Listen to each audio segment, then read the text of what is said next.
ప్రజా దర్బార్లో వచ్చే ప్రతి అర్జీని పరిష్కరిస్తామన్నారు మంత్రి కొల్లు రవీంద్ర. గత వైసీపీ ప్రభుత్వం ప్రజా సమస్యలను గాలికి వదిలేసిందని, జూలై 1 నుంచి ఇంటి వద్దకే పెన్షన్ల పంపిణీ జరుగుతుందని తెలిపారు. కృష్ణా జిల్లా మచిలీపట్నంలో పర్యటించిన మంత్రి ప్రజా దర్బార్లో పాల్గొని వినతి పత్రాలను స్వీకరించారు. ప్రజలతో మాట్లాడి వారి సమస్యలను అడిగి తెలుసుకున్నారు.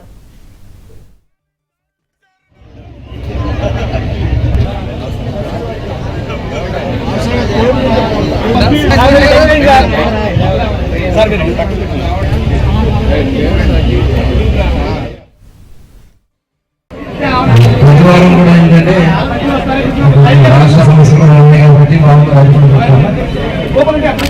ప్రతిరోజు రోజు వస్తాను కానీ ఎక్కువ టైం మధ్యాహ్నం వరకు పూర్తిగా అందుబాటులో స్టార్ట్ చేసుకుని 12 గంటల వరకు ఉంటాము. ఏ సమస్యలు తీసుకొస్తే బయట వచ్చే వాళ్ళకి దాని మీద వచ్చినప్పుడు లోపు మీకు వస్తుంది మెసేజ్. ఇక్కడ మెసేజ్ రాగానే మీరు వస్తే ఇక్కడ మీకు వాళ్ళకి సంబంధించిన ఆలోచన వస్తుంది. ఎందుకంటే రియల్ టైం జరగాలని స్పాట్లో డెసిషన్స్ కావాలి.